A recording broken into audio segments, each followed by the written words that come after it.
दो ना गोरी, मुझे कुछ पैसे दो ना। पति जी, मेरा नहीं तो अपने इस छोटे से बच्चे का ही कुछ ख्याल करो। जो भी घर में था वो तुमने शराब पीने में लगा दिया। अब घर में कुछ नहीं बचा। ये तुम्हारा हार किस दिन काम आएगा? ऐसा कहते हुए गौरी का शराबी पति गौरी का हार छीनकर भाग जाता है। ऐसा ना करें पति जी, भगवान के लिए ऐसा ना करें। ये हार तो मेरी माँ की निशानी है। मुझे मेरा हार वापस कर दें मेरा हार। गौरी कभी बैठी ऐसे रोती रहती है। मम्मा चुप कर जाएं। मम्मा पापा मारेंगे। अगर पापा को गुस्सा आ गया तो वो वापस आकर हम दोनों को मारेंगे। वाह रे कालू, आज इतना दारू कहाँ से ले आए हो? आम खाओ आम, गुटलियों से तुझे क्या काम? यार बताओ ना, ये सब कहाँ से लिया? मैंने अपनी पत्नी का हार बेचा है, सोने का हार। अब तो 2 दिन मजे करेंगे, मजे। ये सुनकर कालू का आवारा दोस्त उल्लू भी बहुत खुश होता है। दोस्त हो तो तुम जैसा, खुद भी पीता है और अपने दोस्त को भी मुफ्त में पिलाता है। कालू शाम तक वहाँ बैठकर दारू पीता है और फिर शाम के अपने घर को चलता है। ठंडी ठंडी हवा है उल्लू यार, आज बेचा है मैंने गोरी का हार। आज बेचा है मैंने गोरी का हार। हो हो हो। ऐसे गाना गाता कालू कौवा एक पेड़ से टकराता है और गिर जाता है। अंधेरा हो जाता है। जब रात तक कालू कौवा वापस नहीं आता तो उसकी पत्नी अपने बेटे से कहती है, जग्गू बेटा, मुझे लगता है आज फिर आपके पापा ने दारू ज्यादा पी लिया है और कहीं गिरा पड़ा होगा। मैं आपके पापा को ढूंढ कर लाती हूँ। मम्मा पापा आपको मारते हैं, फिर भी आप पापा का इतना ख्याल क्यों रखती हैं? मेरे बच्चे, आपके पापा एक न एक दिन सुधर जाएंगे और फिर हमारे घर में भी खुशियाँ होंगी। फिर गौरी कौवी अपने पति को ढूंढने जाती है। कौवे का दोस्त उल्लू जब कौवे को ऐसे गिरा हुआ देखता है तो वो उसे उठाकर अपने घर ले जाता है। मैं कहाँ हूँ? मैं कहाँ हूँ? तुम इस वक्त आकाश की सैर कर रहे हो। चुप करके सो जाओ। लगता है आज मैंने कुछ ज्यादा ही पी ली है। कौवा फिर से गिर जाता है। चिड़िया बहन, कालू अभी तक घर लौट कर नहीं आया। कहीं देखा है आपने कालू को क्या? गौरी बहन, जब शाम को मैं पहाड़ों पर गई थी तो कालू वहाँ उल्लू के साथ बैठा दारू पी रहा था। वो जरूर उल्लू के घर में ही होगा। फिर कालू की पत्नी गौरी कौवी जल्दी से उल्लू के घर की तरफ जाती है। गौरी उल्लू के घर के दरवाजे पर दस्तक देती है। उल्लू भी था तो नशे में, मगर कालू से कम। वो दरवाजा खोलता है। लगता है आज तो कालू की पत्नी भी दारू पीने आ गई है। तुम अपनी बकवास बंद करो और बताओ कि मेरा पति कहाँ है। अंदर आ जाओ और खुद ही देख लो। गौरी उल्लू के घर में चली जाती है। कालू कौवा गिरा हुआ देखकर गौरी रोने लग जाती है। पति जी, हम आपको लेकर इतने परेशान हैं और आप यहाँ दारू पीकर गिरे पड़े हैं। ये नहीं बोलने का आज। तुम्हारा हार बेचकर इसने कुछ ज्यादा ही पी ली है। सुनो कवि, तुम्हारे पंख बहुत काले हैं, क्या लगाया है इन पर? ये कहते हुए उल्लू गौरी का पंख छूता है। दूर रहो मुझसे, अगर मेरे पास आए तो मैं तुम्हें जान से मार दूंगी। कौन कौन छुड़ाएगा तुम्हें मुझसे? तुम्हारा पति तो गिरा पड़ा है। गौरी शोर मचाती है। बचाओ बचाओ, कोई मुझे बचाओ, मुझे इस बुरे उल्लू से बचाओ। पास से गुजरता हुआ कबूतर गौरी का शोर सुन लेता है और वो उल्लू के घर की तरफ आता है। आ जाओ, बैठो मेरे पास, मैं तुम्हें नया हार ले दूंगा। कबूतर भी वहाँ आ जाता है। छोड़ो इसे, वरना मैं तुम्हें जान से मार दूंगा। कबूतर भैया, मैं यहाँ कालू को लेने आई थी और ये उल्लू मुझे तंग करने लगा। मेरा घर है, जो दिल में आया करूँगा, कौन रोकेगा मुझे? और तुम्हें तो कबूतर मैं अभी सीधा करता हूँ। उल्लू कबूतर की तरफ बढ़ता है। दोनों में लड़ाई शुरू होती है। दोनों एक दूसरे को मार रहे थे। पीछे से गोरी एक डंडा उठाकर उल्लू के सर पर मारती है और उल्लू वहीं गिर जाता है और मर जाता है।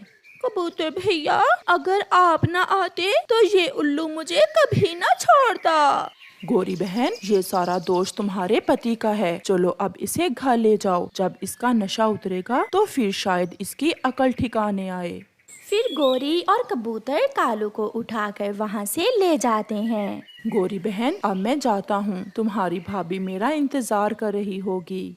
गोरी सारी रात जागती है और अपने बेटे को लेकर बैठी रहती है। सुबह हो जाती है। कालू का नशा भी उतर चुका था। गोरी, मैं अपने घर कब आया था? गोरी जोरों से रोने लग जाती है। ऐसी जिंदगी से तो अच्छा है ऊपर वाला मुझे मौत ही दे दे। जाओ कबूतर से जाकर पूछो कि तुम घर कैसे आए थे। कालू जल्दी से अपने घर से निकलता है।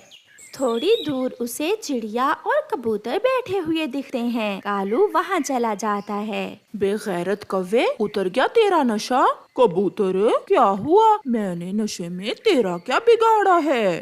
कल रात तुम उल्लू के घर में थे। जब तुम्हारी पत्नी गोरी तुम्हें ढूंढते ढूंढते वहाँ गई तो वो तुम्हारा शराबी दोस्त उसे तंग करने लगा। वो तो मैं वहाँ पहुँच गया। ये सुनकर कालू की आंखें खुल जाती है। क्या मेरा दोस्त उल्लू ऐसा भी कर सकता है? ये मैंने सोचा भी नहीं था। मैं छोड़ूंगा नहीं उसे। खुद को बदलो, अगर बदल सकते हो तो। उस उल्लू को तो तुम्हारे कबूतर भैया ने ठिकाने लगा दिया है। कबूतर और चिड़िया, मैं बहुत बुरा हूँ। मैं खुद को बदलूंगा। आज के बाद मैं दारू छोड़ दूंगा और मैं एक अच्छा पति बनकर दिखाऊंगा अपनी पत्नी को।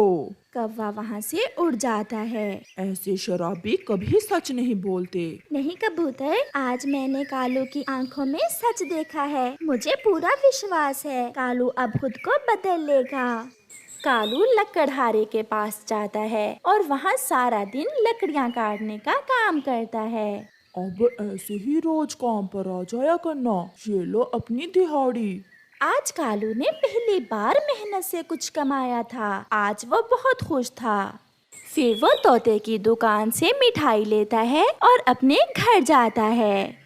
गोरी, मुझे माफ कर दो। रात जो भी हुआ वो सब मेरी वजह से ही हुआ। अब मैंने खुद को बदल लिया है। मैं आपके लिए मिठाई लाया हूँ क्योंकि आज पहले दिन मैंने काम किया है।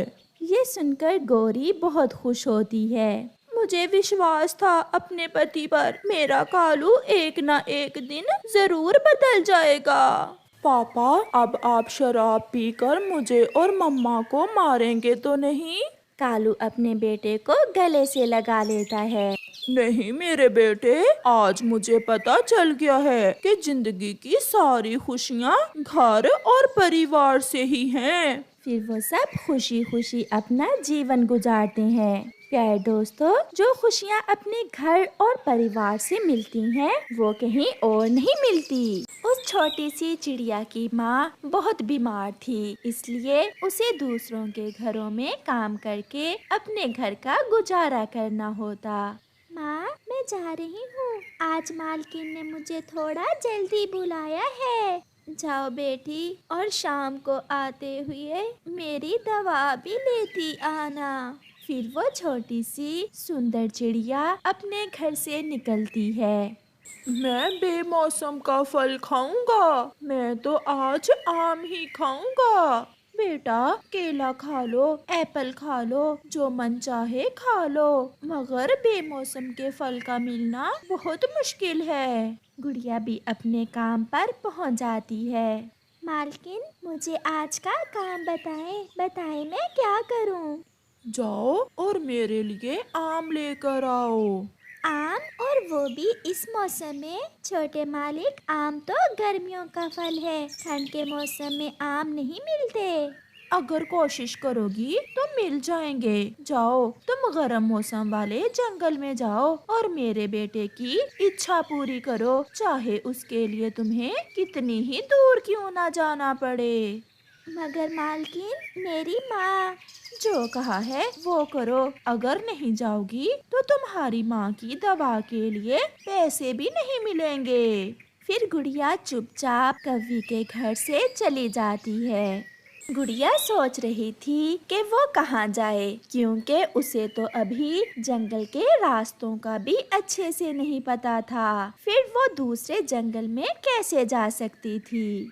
उड़ते उड़ते गुड़िया थक जाती है। वो जंगल से बाहर निकल जाती है। वो एक कैक्टस के पेड़ के पास जाकर बैठ जाती है। गुड़िया रो रही थी। माँ, मैं क्या करूं?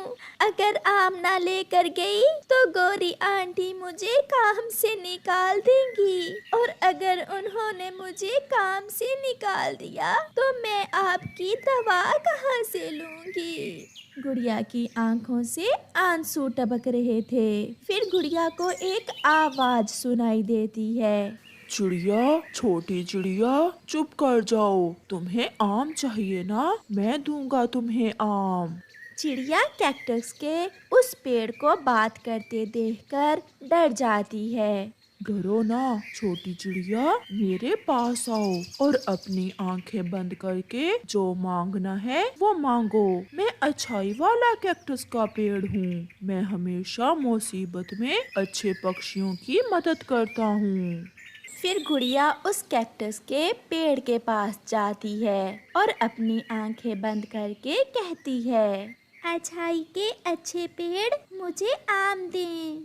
फिर जब गुड़िया अपनी आंखें खोलती है तो उस पेड़ पर 2 आम लगे हुए थे, जिन्हें देखकर गुड़िया बहुत खुश हो जाती है। एक आम अपनी मालकिन के लिए ले जाओ और एक आम अपनी मम्मा को खिला देना। मेरा ये आम खाने से आपकी मम्मा की बीमारी ठीक हो जाएगी और वो स्वस्थ हो जाएंगी। अच्छाई के अच्छे पेड़, मेरे पास तो आपको देने के लिए कुछ भी नहीं है। मैं जानता हूँ आप एक अच्छी चिड़िया हो। मैंने इसीलिए आपकी मदद की है। अगर फिर से मेरी जरूरत पड़े तो आप मेरे पास आ जाना। फिर गुड़िया अच्छाई के उस कैक्टस के पेड़ को धन्यवाद बोलकर वहाँ से चली जाती है। वो बहुत तेज उड़ रही थी। ये ले मालकिन, मैं आम ले आई हूँ। गोरी कव्वी गुड़िया के हाथ में आम देखकर बहुत हैरान होती है। क्या क्या तुम सच में आम लेकर आई हो, और वो भी इतनी जल्दी? ये कैसे हो सकता है? अब मैं जा रही हूँ। मैं एक आम अपनी मम्मा के लिए भी लाई हूँ। ये आम खाने से मेरी मम्मा ठीक हो जाएंगी। फिर जग्गू वो आम खाने लग जाता है और गुड़िया वहाँ से चली जाती है। बेटी, ये बेमौसम का आम आपको कहाँ से मिल गया? फिर गुड़िया अपनी मम्मा को सारी बात बताती है। गुड़िया बेटी, जो दूसरों का अच्छा सोचता है, ऊपर वाला हमेशा उसका अच्छा ही सोचता है। मम्मा चिड़िया जब वो आम खाती है तो मम्मा चिड़िया खुद को पहले से बेहतर महसूस करती है। रात भी हो जाती है। वो माँ बेटी सो जाती हैं। सुबह जब मम्मा चिड़िया उठती है तो वो बिल्कुल ठीक हो चुकी थी। वो उड़ सकती थी। गुड़िया, गुड़िया उठो बेटी, मैं ठीक हो गई हूँ। मैं तो अब उड़ भी सकती हूँ। अपनी मम्मा को स्वस्थ देखकर गुड़िया की आंखों में खुशी के आंसू थे। चलो गुड़िया बेटी, मैं आपकी मालकन के पास जाती हूँ और हम उसे बता आते हैं कि कल से आप काम पर नहीं जाओगी। और मम्मा, हम दोनों माँ बेटी मिलकर मेहनत करेंगी। फिर गुड़िया अपनी मम्मा के साथ गोरी कव्वी के घर चली जाती है। अब मैं ठीक हो गई हूँ गोरी, इसलिए अब मेरी बेटी आपके घर काम नहीं करेगी। हम दोनों माँ बेटी कोई अपना काम शुरू करेंगी। ऐसा कैसे हो सकता है? गुड़िया ने मुझसे तुम्हारी दवा के लिए जो पैसे एडवांस ले रखे हैं वो कौन देगा? मालकिन, मैं कुछ दिनों तक आपकी रकम लौटा दूंगी। तो फिर जब तक मेरे पैसे नहीं लौटाती मेरी नौकर बनकर रहो। मम्मा चलें। मगर कहाँ बेटी? मेरे दोस्त कैक्टस के पेड़ के पास, जिसने मुझे बिना मौसम के आम दिए थे, वो अब भी मेरी मदद जरूर करेगा। ऐसा कहते हुए गुड़िया अपनी मम्मा के साथ वहाँ से चली जाती है। कैक्टस का पेड़ ये जरूर कोई जादुई पेड़ होगा जिसने इसे बेमौसम के आम दिए थे। चलो मम्मा हम भी जाकर देखें वो कैक्टस का पेड़ कैसा है। फिर गोरी कौवी और उसका बेटा जग्गू कौवा चिड़िया और उसकी बेटी के पीछे पीछे जाते हैं। दोस्त, मैं अपनी माँ को आपसे मिलवाने लाई हूँ। मुझे बहुत अच्छा लगा गुड़िया आपकी मम्मा से मिलकर। और मुझे भी, आपने हम गरीबों की मदद की, ये आपका एहसान है हम पर। दोस्त, मैंने मालकिन से अपनी मम्मा की दवा के लिए कुछ पैसे लिए थे और मालकिन मुझसे वो पैसे अब वापस मांग रही है। आप मेरी मदद करें। अपनी आंखें बंद करो और मांगो जो मांगना चाहती हो। फिर गुड़िया अपनी आंखें बंद करती है और कहती है। थोड़ी दूर गोरी कौवी छुपी हुई सब देख रही थी। अच्छाई के अच्छे पेड़, मुझे कुछ पैसे दें ताकि मैं अपनी मालकिन का कर्ज चुका सकूं। फिर उस पेड़ पर पैसे लग जाते हैं। मम्मा चिड़िया की तो आंखें खुली की खुली रह जाती हैं। अपनी मालकिन के लिए भी पैसे ले लें और अपने लिए भी कुछ पैसे ले लें जिससे आप कोई काम शुरू कर सकें। गुड़िया अपनी जरूरत के अनुसार कुछ पैसे लेती है। पीछे से गोरी कौवी भी वहाँ आ जाती है। तो ये है वो जादुई पेड़ जो तुम्हें बिना मौसम के आम और पैसे देता है। मालकिन, ये ले आप अपने पैसे और यहाँ से जाएं। मम्मा मम्मा, गुड़िया को ये पेड़ हमारी वजह से मिला है। हमने ही तो इसे बेमौसम के आम लेने भेजा था। चलो जग्गू, हम भी इस पेड़ से कुछ मांग लेते हैं। ये अच्छाई का कैक्टस का पेड़ केवल अच्छे और सच्चे पक्षियों की ही मदद करता है। चुप चुप कर जाओ।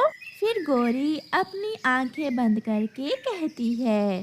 पेड़ पेड़, मुझे सोने का हार, बड़ा खजाना और साथ में चांदी के झुमके दो। मगर कैक्टस का वो पेड़ अपने कांटे गोरी के सर में मारता है। अरे अरे, मर गई रे। भागो जग्गू भागो यहाँ से। इस पेड़ को कैसे पता चल गया कि हम मन के छोटे और बुरे पक्षी हैं? ऐसा कहते हुए गोरी और जग्गू वहाँ से भाग जाते हैं। ये देखकर गुड़िया, उसकी मम्मा और कैक्टस का पेड़ हंस रहे थे।